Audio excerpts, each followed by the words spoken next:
সরাসরি সম্প্রচারে আমন্ত্রণ জানাচ্ছি। আমি শাহিন আলম। এই মুহূর্তে রয়েছি আমরা সিলেটের কোম্পানিগঞ্জের বেখি মুরারপাড় যে গ্রামটি রয়েছে, এবং আমরা এই গ্রামে এসে আসলে খুবই বেদনাদায়ক কিছু দৃশ্য আমাদের চোখে ভেসে উঠছে। আমরা ক্যামেরার সম্মুখে আপনারা এই মুহূর্তে যে নৌকাগুলো দেখতে পাচ্ছেন, এটি কিন্তু আসলে কোনো নদী বা ছড়াক নয়। এখানে আসলে ক্ষেত খামারি ছিল, বা এখানে কিন্তু এক বাড়ি থেকে আরেক বাড়ি যাওয়ার মতো উঠোন বা রাস্তা ছিল। কিন্তু আজকে কয়েকদিন থেকে সময়ের সাথে এই বাড়িগুলোতে পানি বাড়ছে, এবং বিভিন্ন পার থেকে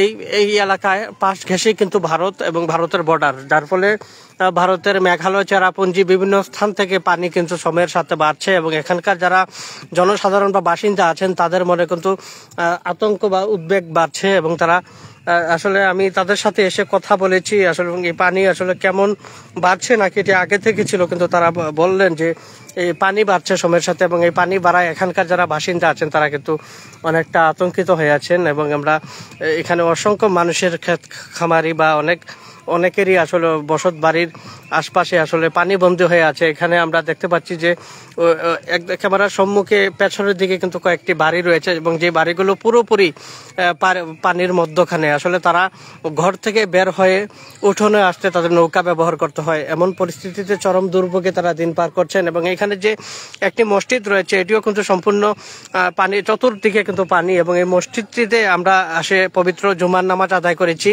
এবং এই মসজিদটিতেও কিন্তু আমরা এই নৌকা দিয়ে এসেছি দর্শক। এবং এই নৌকা দিয়ে আসার ফলে কিন্তু এখানকার যারা বাসিন্দা আছেন তারাও কিন্তু আসলে খুব কষ্টে আসলে এখানকার পরিস্থিতি আমরা দেখানোর চেষ্টা করছি। খুব কষ্টে তারা বর্তমানে জীবনযাপন করছে। এখানকার যারা বাসিন্দা আছেন তারাও, তাদের সাথেও কথা বলেছি। দেশ বিদেশ সুদূর প্রবাস থেকে অসংখ্য অডিয়েন্স আমাদের সাথে যুক্ত হচ্ছেন। এখানে ছোট ছোট বাচ্চারা পানি বাড়ায়, তাদের মধ্যে আসলে আনন্দ দেখা দিয়েছে। তারা আসলে বুঝে উঠতে পারছেন এই পানি কিসে। তারা হয়তো নদীতে বা পুকুরে যেভাবে গোসল করে সেভাবেই তারা আসলে আনন্দ ফুর্তি করছেন। তবে তাদের অভিভাবক বা এলাকার বাসিন্দা যারা আছেন তাদের মনে বাড়ছে। আপনাদেরকে লোকেশন সিলেটের কোম্পানিগঞ্জের বেখিপাড়া যে গ্রামটি রয়েছে সেই গ্রামে আছি আমরা, এবং এই গ্রামেরই এখানে যে মসজিদ রয়েছে, গ্রামীণ মসজিদ, এই মসজিদটির চতুর্পাশে কিন্তু পানি, এবং এই পানিগুলো সম্পূর্ণ বৃষ্টির পানি বলা যায়, এবং ভারতের চেরাপুঞ্জি বা বিভিন্ন জায়গা থেকে এসে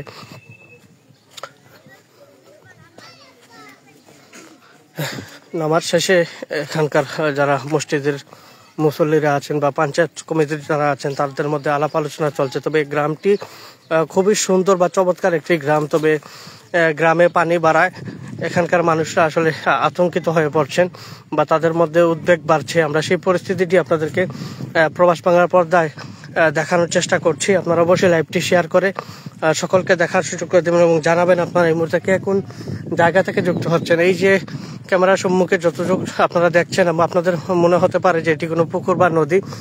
আসলে এখানে এসে আমরা কথা বলছিলাম, যারা বাচ্চা আছেন তাদের সাথে কথা বলেছি, মুরব্বীদের সাথে কথা বলি, তারা বলছে পানি বাড়ছে। পানি বাড়েননি, এগুলা কি তা ইন্ডিয়ার পানি? এইখানে কি তা নদী আসেনি? এখানে ক্ষেত খামারি করতা না নি? আসলে দর্শক, এখানকার বাচ্চারা যারা আছেন তারা বলছেন যে এটা কোনো নদী নয়, এখানে ক্ষেত খামারি তারা করতো, এবং পানি বাড়ছে, এবং এই পানি বাড়ায় এখানকার মানুষরা চরম দুর্ভোগে পার করছে। গত বছর ঈদের দিনও কিন্তু এখানে আমি যে স্থানটিতে দাঁড়িয়ে আছি এখানেও কিন্তু পানি ছিল, প্রায় কোমর সমান পানি ছিল এখানে, এবং নিচে কিন্তু অলরেডি কোমরের বেশি পানি হবে। এবং এখানে আসলে এইগুলো নৌকা দিয়ে তারা এখানকার মানুষের চলাফেরা করছেন, এবং চরম দুর্ভোগে আসলে এখানকার যারা অসংখ্য মানুষ আসছেন, যারা এখানে বিভিন্ন পাশে আসে ঘনবসতি বলা যায়। অনেকে বাসা থেকে বের হতে গেলে তাদেরকে আসলে নৌকা ব্যবহার করতে। এখানে এসে মসজিদে নামাজের জন্য এসেছি, এই নৌকা দিয়ে কিন্তু মসজিদে আসতে হয়েছে। কিন্তু এইগুলো এই যে দেখুন, এটি কিন্তু নদী বা পুকুর না, এখানে তারা ক্ষেত খামারি করতো। এখানে তাদের বিভিন্ন চাষাবাদ জমি ছিল যেগুলো আসলে এখন পানির নিচে, এবং কৃষকের স্বপ্ন বলা যায় আসলে পানির নিচে। যার ফলে এখানকার মানুষরা খুব বেহাল একটি পরিস্থিতির সাক্ষী হচ্ছে, এবং তাদের মনের মধ্যে ভয় বাড়ছে। তারা বলছেন যে গতকাল এবং আজকে দুদিন থেকে পানি আরো বেশি বাড়ছে সময়ের সাথে, যার ফলে এখানে মানুষ বাঁধ দিয়ে রেখেছে মাটি দিয়ে বিভিন্ন স্থানে, এবং তারা ভয় পাচ্ছে যে কখন আসলে এই দিকটাতেও পানি উঠে যায়। এমন একটি আতঙ্ক কিন্তু তাদের মধ্যে কাজ করছে। আমরা সরাসরি আপনাদেরকে সিলেটের কোম্পানিগঞ্জের বেকিপাড়া যে গ্রামটি রয়েছে সেই গ্রামটির পরিস্থিতিটি ঘুরে ঘুরে দেখানোর চেষ্টা করছি। দেশ বিদেশ সুদূর প্রবাস থেকে যারা দেখছেন প্রত্যেককে আহ্বান করব লাইভটি শেয়ার করে সকলকে দেখার সুযোগ করে দিবেন এবং জানাবেন দেখছেন। এবং আপনারা অবশ্যই সিলেটের যে হাওর অঞ্চল বা বর্ডার এরিয়ার যে মানুষগুলো আছে তাদের জন্য দোয়া করবেন। আজকে পবিত্র আরাফার দিন, আগামীকাল বাংলাদেশে পবিত্র ঈদুল আজহা, অসংখ্য মানুষ কুরবানি দিবে। এবং তবে আসলে নদী পাড়ের যে মানুষগুলো রয়েছে বা সিলেটের বর্ডার এরিয়া হাওর অঞ্চলের যে মানুষগুলো রয়েছে আসলে তাদের জন্য এই পানিটা গলার কাটা হয়ে দাঁড়াচ্ছে। তাদের কাছে আসলে ঈদ নিয়ে তারা কিন্তু বর্তমানে চিন্তিত নয়। এখানকে অনেক মানুষের সাথে কথা বলেছি, আসলে তাদের মনে তারা এই মুহূর্তে টেনশন করছে না। তাদের টেনশন একটাই, আসলে পানি বেড়ে যাচ্ছে, কখন আসলে এই পানি কমবে তারা সেটা নিয়ে কিন্তু বর্তমানে চিন্তিত। দর্শক, আসলে সিলেটের বেকিপাড়া কোম্পানিগঞ্জের এই পরিস্থিতি সময়ের সাথে আসলে পানি বাড়ছে। এই পরিস্থিতিটি আপনাদেরকে সরাসরি দেখানোর জন্য লাইভে যুক্ত হয়েছে। আপনাদের প্রত্যেককে রিকোয়েস্ট করবো যে যেখান থেকে দেখছেন অবশ্যই লাইভটি শেয়ার করবেন এবং এই এলাকার মানুষের জন্য আপনারা যে যার জায়গা থেকে দোয়া করবেন। এবং আজকে মিডল ইস্টের বেশ কিছু দেশে কিন্তু পবিত্র ঈদুল আজহা পালিত হচ্ছে। লন্ডন থেকে শুরু করে মিডল ইস্টের সৌদি আরব, দুবাই, বাহরাইন, কাতার, বিভিন্ন জায়গাতে আমাদের প্রবাসী ভাই আছেন। প্রত্যেককে আসলে ফিতরের ঈদুল আজহার শুভেচ্ছা জানাচ্ছি। ঈদ মুবারক। সকলের এই প্রবাসে থাকা প্রতিটা প্রবাসীর ভাইয়ের ঈদ হয়ে উঠুক আনন্দময়। সকলের জন্য আসলে শুভকামনা। এবং আমরা সিলেটবাসীর বা এখানকার যারা পানিবন্দী মানুষ আছেন তাদের জন্য আসলে দোয়া চাইবো আপনাদের কাছে। সকলে আসলে দোয়া করবেন পানিবন্দী এলাকার মানুষগুলোর জন্য। এবং এখানকার মানুষটা আসলে নামাজেও কিন্তু তারা আসতে হয় এই নৌকা দিয়ে, এটি আসলে দুঃখজনক।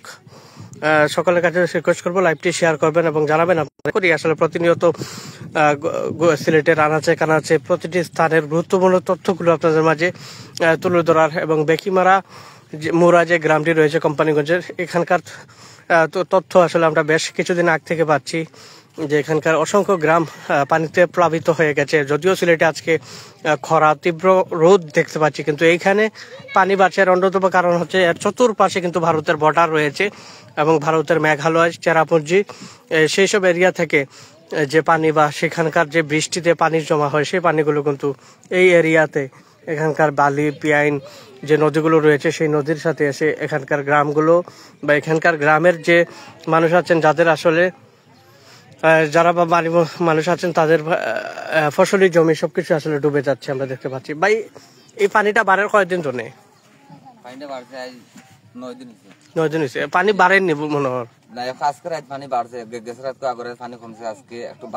বাড়ছে। এটা কিন্তু ইন্ডিয়া তো না নি পানিটা? ইন্ডিয়া চেরাপুঞ্জি বা মেঘালয় এইসব এরিয়া তো নেই। আপনারা তো অনেক বাড়ি দেখলাম নৌকা ছাড়া আওয়াজ হয় না। নৌকা ছাড়া কোনো রাস্তা নাই। আজকে আইছে পানি, এতটুকু পানি ভাঙ্গিয়া তো আইছে নৌকা, সেখানে আইছে এখন বহুত নৌকা নামা যাইতে পারছে না। নৌকা দিয়ে আওয়া লাগছে। আমরা নৌকা দিয়ে আইছি, আপনার নৌকা দিয়ে? নৌকা আছে, যার নৌকা নাই আসতে পারছে। আসলে আপনারা শুনতেই পাচ্ছেন এখানকার একজন বাসিন্দা। এখানকার মানুষরা আসলে অনেকে আসলে ঈদ নিয়ে বর্তমানে আনন্দ বা উন্মাদনার কাজ করছে। তবে এখানকার বাসিন্দারা চিন্তিত এই পানি নিয়ে। আসলে গতকাল রাত থেকে পানি বাড়ছে। পানি বেড়েছিল বেশ কয়েকদিন আগে, যদিও মাঝখানে কয়েকদিন বৃষ্টি না থাকা একটা পানি কমে গেল। গতকাল রাত থেকে পানি বাড়ছে এই এলাকায়। পানি বাড়ায় কিন্তু এখানকার মানুষ আসলে আতঙ্কিত হয়ে পড়েছেন বা তাদের মনে এক প্রকার ভয় কাজ করছে। আমি নাহি ভাই যুক্ত আছেন, লিখেছেন যে পানি কি কমছে না? ভাই, এখানকার পানি আসলে কমে গিয়েছিল, তবে গতকাল রাত থেকে পানি বাড়ছে, যার ফলে আসলে এখানকার মানুষের মনে একটি ভয় কাজ করছে। আমরা চাইবো আপনারা সবাই এই এলাকার মানুষগুলোর জন্য দোয়া করবেন। পাশাপাশি অনেকেই আসলে আমরা দেখতে পাই যে ঈদে যে কুরবানি করে বিভিন্ন সংস্থা বা ফাউন্ড আছে যারা আসলে দূর দূরান্ত বা পানিবন্দী মানুষের জন্য অনেক রকম ত্রাণ সহায়তা আপনারা নিয়ে আসেন। আমরা বলবো সিলেটের কোম্পানিগঞ্জের বেশ কিছু এলাকা আছে বা বাড়ি আছে, এইসব এরিয়াতেও আপনারা আসবেন বা সুদৃষ্টি দিবেন। এখানকার অসংখ্য মানুষ আসলে পানিবন্দী, অনেকে আসলে বাসায় রান্না করে খেতে পারছেন না বা নামাজের জন্য মসজিদে যেতে পারছেন না, কোমর পর্যন্ত পানি, কোথাও হাঁটু সমান। এই সকল মানুষের দিকেও আপনারা দৃষ্টি দিবেন বা এইসব এরিয়াতে আপনারা এসে পরিদর্শন করে যাবেন এবং তাদেরকে যদি আসলে ত্রাণ সহায়তা করেন আপনারা, সেক্ষেত্রে এটি অবশ্যই মঙ্গলের কারণ হবে। বিভিন্ন জায়গাতে আসলে দেখা যায় রাস্তার পাশে এলাকাগুলো তো বারবারই ত্রাণ নিয়ে যাচ্ছে অনেক মানুষ। তবে এইসব ভেতরে যে এরিয়াগুলো এখানকার মানুষগুলো আসলে খুব কষ্ট। তাই আমরা সকলের কাছে রিকোয়েস্ট করবো আপনারা এইসব এলাকায় এসে পরিদর্শন করবেন। বিভিন্ন সংস্থা বা বিভিন্ন সামাজিক সংগঠনের মানুষ কিন্তু আমাদের লাইভটি দেখবেন। সকলকে আহ্বান করবো আপনারা কোম্পানিগঞ্জ যে এলাকার নামটা কি কোম্পানিগঞ্জ বেকিমুরা যে এলাকাটি রয়েছে এই এলাকাগুলো আসলে পরিদর্শন করবেন বা যতটুকু পারেন তাদের জন্য সহায়তা করবেন, দোয়া করবেন। দর্শক, সিলেটের কোম্পানিগঞ্জ বেকিমুরা গ্রাম থেকে প্রবাস বাংলার পর্দায় সরাসরি যুক্ত ছিলাম আমি শাহিন আলম। দেখানোর চেষ্টা করেছি এখানকার সার্বিক পরিস্থিতি সময়ের সাথে বাড়ছে, এখানকার পানি তলিয়ে যাচ্ছে, এখানকার কৃষকের ফসলি জমি যেগুলো ক্যামেরার সম্মুখে দেখছেন মনে হচ্ছে নদী বা পুকুর, এগুলো কিন্তু নদী বা পুকুর নয়, এটি এখানকার কৃষকদের ফসলি জমি ছিল যেগুলো এখন পানির নিচে। সকলকে অসংখ্য ধন্যবাদ জানিয়ে এই মুহূর্তে বিদায় নিচ্ছি। আমরা আবারও যুক্ত হব নতুন কোনো লাইভে নতুন কোনো তথ্য নিয়ে। সে বন্ধু সবাই ভালো থাকবেন, সুস্থ থাকবেন। আসসালামু আলাইকুম।